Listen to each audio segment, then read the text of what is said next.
दोस्तों, पिछले कुछ दिनों में आपने इस प्रकार के आर्टिकल ज़रूर देखे होंगे, जिसमें ये बताया गया है कि बांग्लादेश और इंडिया का ट्रेड जो है वो बढ़ रहा है।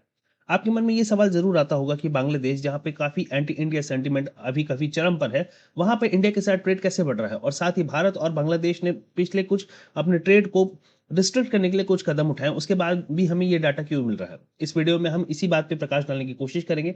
साथ ही हम ये समझने की कोशिश करेंगे कि बांग्लादेश में अचानक से एंटी इंडिया सेंटीमेंट क्यों उभर के आ रहा है। दोस्तों, फर्स्ट थिंग फर्स्ट, सबसे पहले हम ये जानते हैं कि बांग्लादेश है कहाँ पर। देखिए, ये आपको दिख गया इंडिया। ठीक है, इंडिया के आप ईस्टर्न साइड पे जाएंगे तो ये आपको मिल जाएगा बांग्लादेश। बांग्लादेश 1971 से पहले पाकिस्तान का भाग हुआ करता था और पाकिस्तान उसे ईस्ट पाकिस्तान या पूर्वी पाकिस्तान कहा करता था। उसके बाद 1971 में हम सभी जानते हैं कि भारत पाकिस्तान की युद्ध हुई, जिसे बांग्लादेश लिबरेशन वॉर के नाम से भी जाना जाता है, और भारत ने बांग्लादेश को आजाद कराया और पाकिस्तान का भूगोल भी बदल दिया। अच्छा, हम थोड़ा देखते हैं कि यहाँ पे कहाँ पे है। तो ये देखिए, जो बांग्लादेश है, एक साइड से वेस्ट बंगाल से, एक साइड से आसाम से, फिर मेघालय और यहाँ पे त्रिपुरा और मिजोरम से भी जुड़ा हुआ है। मतलब बांग्लादेश जो है वो भारत के साथ सबसे ज्यादा लैंड बॉर्डर शेयर करता है, भारत भी बांग्लादेश के साथ सबसे ज्यादा अपना लैंड बॉर्डर शेयर करता है। बांग्लादेश भारत के साथ अपना बॉर्डर शेयर करता है, साथ में यहाँ पे ये म्यांमार से भी अपना बॉर्डर शेयर करता है। इस बात को याद रखिएगा। बांग्लादेश में आज एंटी इंडिया सेंटीमेंट काफी स्ट्रांग है। पॉलिटिकल चेंजेस, नेशनलिज्म और कुछ बॉर्डर इशू ने वहां की पब्लिक ओपिनियन थोड़ा भारत के खिलाफ तो कर दिया है, लेकिन इसके बावजूद भारत और बांग्लादेश का ट्रेड काफी बढ़ रहा है। इसके बाद हम ये देखते हैं कि भारत और बांग्लादेश के बीच में जो ट्रेड बढ़ रहा है उसमें मुख्य प्रोडक्ट क्या क्या है। तो सबसे पहले हम ये देखते हैं कि वहां का जो फुटवियर है वो है। फुटवियर में हमने देखा कि 43% का ग्रोथ रेट आया है।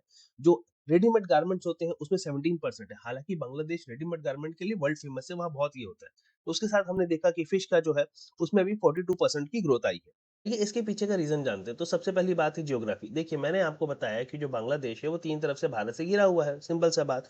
तो ये बिल्कुल एकदम इसमें कोई रॉकेट साइंस की बात नहीं है कि भारत और बांग्लादेश का जो ट्रेड है वो ज्यादा होगा। क्यों? क्योंकि दोनों के बीच में इतने बड़ा बॉर्डर है, साथ ही उनका जो लैंड कनेक्शन है वो काफी क्लोजली है। इसके बाद हम ये देखते हैं कि इंडस्ट्री जो है भारत और बांग्लादेश की एक दूसरे पे काफी डिपेंडेंट है। भारत कई दशकों तक बांग्लादेश को बिजली की सप्लाई करता रहा है। भारत के यहाँ से मशीनरी, जो रॉ प्रोडक्ट है, वो सब जाते हैं कहाँ पे? बांग्लादेश में। और बांग्लादेश से भी किसी चीज के आते हैं। इसके अलावा देखते हैं मार्केट एक्सेस। ठीक है, India is a fast growing outlet. ठीक है, भारत एक बड़ा मार्केट है। भारत में ऑब्वियस है बात है, ज्यादा बिक्री ज्यादा होगी। बांग्लादेश के जो नॉन रेडीमेड गुड्स है वो भी भारत में आते हैं, जैसे जूट है, एग्रो है, फुटवेयर, वो भी आते हैं। इसके बाद जो चौथा पॉइंट आता है वो होता है इकोनॉमिक प्रैग्मेटिज्म। इसका मतलब क्या है? इसका मतलब ये है कि आप आइडियल तौर पे कुछ भी करते रहे, भारत बांग्लादेश एक दूसरे के एंटी होते रहे, लेकिन इकोनॉमी में एक दूसरे की जरूरत है। उदाहरण के लिए मैं बताना चाहता हूं, जो यूएसए है वह चाइना का बड़ा शत्रुता निभाता है, लेकिन चाइना में वो बहुत सारे प्रोडक्ट वहां से खरीदता है। सेम रशिया के साथ भी वो करता है कि भाई, भारत के लिए बोलता है कि वो इतना सारा ऑयल क्यों खरीद रहा है रशिया से, लेकिन खुद भी यूएसए काफी सारी चीजें जो है, यूरेनियम और बहुत सारे रेयर अर्थ के जो मैटर है वो खरीदता रहा, रेयर अर्थ मिनरल खरीद रहा है। तो यही प्रैग्मेटिज्म है। इसका मतलब ये है कि आप जो बोलना चाहे, लेकिन एक वास्तविकता जो होती है उसको भी आपको देखकर चलना पड़ेगा।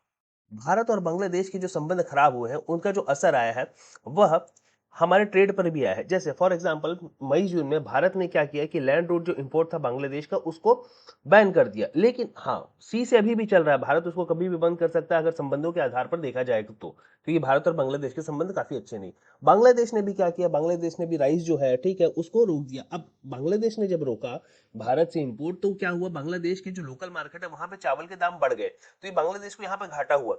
इसके बाद हम ये भी देखते हैं कि जैसे ही भारत ने ये लैंड रूट का जो अपने रास्ते बंद किए, तो यहाँ पे बांग्लादेश का जो जूट का एक्सपोर्ट था वो भी काफी कम हो गया। वो 12.9 मिलियन डॉलर से बहुत घट गया कि 3.4 मिलियन डॉलर पे आ गया। दोस्तों, आगे चल के हम देखते हैं कि इसके इम्प्लीकेशंस क्या क्या हो सकते हैं, लेकिन उससे पहले देख लेते हैं कि ये जो ट्रेड है वो वापस एंटी इंडिया सेंटीमेंट के बाद ये क्यों बढ़ा। तो ये वही सारी बातें हैं जो मैंने कही कि स्ट्रक्चरल इकोनॉमिक लिंक्स है, एनर्जी और सप्लाई चेन डिपेंडेंस है एक दूसरे पे, कॉस्ट इफिशिएंसी है। देखिए, पास में रहेंगे तो पड़ेगा ही। मतलब आप फॉर एग्जांपल, अगर आप दिल्ली या यूपी से एक चावल ले जाना चाहेंगे असम या मिजोरम, ठीक है, तो काफी महंगा पड़ जाएगा। इससे अच्छा ये है कि आप बांग्लादेश से ही वहां पे इंपोर्ट कर लीजिए, तो काफी आपको सस्ता पड़ेगा। तो ये आप जो कॉस्ट इफिशिएंसी है एक दूसरे के पास, क्योंकि वो करीब है इसलिए आपको सस्ता पड़ेगा। इसके अलावा भी देखते हैं, देखिए, सारी बातें एक तरफ और पैसा एक तरफ। जब आपका इकोनॉमी अच्छा रहेगा तो आपका जो संबंध है वो धीरे धीरे अच्छे होते जाएंगे। ये तो आप बोल सकते हैं कि जमात इस्लामी और वहाँ पे जो फंडामेंटल लोग हैं बांग्लादेश में जो स्ट्रांग हो रहे हैं, जिनका पाकिस्तान के साथ लिंक अच्छा है, वो एंटी इंडिया सेंटीमेंट फैला रहे हैं। इसका इम्प्लीकेशंस क्या-क्या हो सकता है? देखिए, हम ये इसमें देखते हैं कि इकोनॉमीज़ जो है वो ओवरराइड कर सकती है पॉलिटिक्स को, ये हमको समझ में आता है इस पूरी बात से कि मतलब अगर भारत-पाकिस्तान के बीच में या वो भारत-चाइना के बीच में अच्छे संबंध होंगे तो ये सिंपल-सिंपल सीधा-सीधा बात आएगा कि पीपल टू पीपल कनेक्शन बढ़ेगा और लोगों के बीच में जो संबंध है वो काफ़ी मधुर होंगे, ठीक है?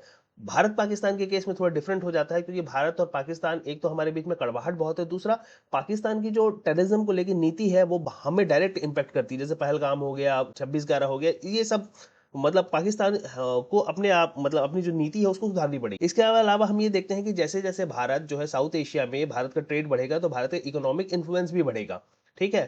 तो ये भी भारत के जियोपॉलिटिक्स के लिए काफ़ी अच्छा हो सकता है, ठीक है? इसमें आप ये देख सकते हैं कि मार्केट कनेक्टिविटी बढ़ेगी, इंफ्रास्ट्रक्चर होगी, ये सारी बातें तो हैं। दोस्तों, हमें इस बात को भी समझने की आवश्यकता है कि बांग्लादेश में ऐसा क्या हुआ कि भारत के खिलाफ थोड़ी प्रॉब्लम जनरेट होने लगी।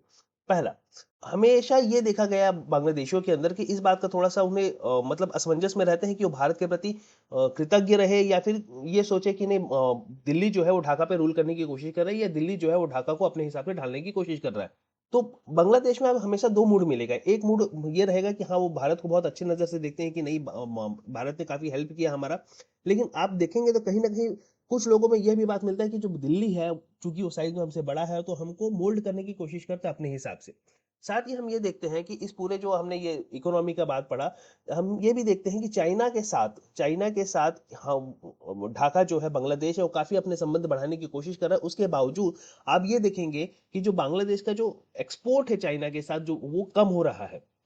इसके साथ हम ये भी देखते हैं कि जब ट्रंप का टैरिफ दौर चल रहा है, तो वहाँ पर यूएसए जिसको बांग्लादेश अपना रेडीमेड गारमेंट एक्सपोर्ट करता था, उसमें भी गिरावट आई है। तो ये भी बांग्लादेश की एक मजबूरी बन जाती है कि भारत के साथ वो अच्छे संबंध रखे, खासकर इकोनॉमी के टर्म्स में तो अच्छे संबंध रखे। भारत को ये लेवरेज मिल जाता है, ये बेनिफिट मिल जाता है कि जहाँ पे बांग्लादेश जो पाकिस्तान के साथ जा रहा है, पाकिस्तान की कंडीशन तो आप जानते हैं इकोनॉमी के रूप में कैसी है। तो भारत के पास ये प्लस पॉइंट आ जाता है कि साउथ एशिया में वो इकोनॉमी के रूप में भी अपना दबदबा बढ़ा सके और वो चाइना को काउंटर करने के लिए बहुत अच्छी बात होगी।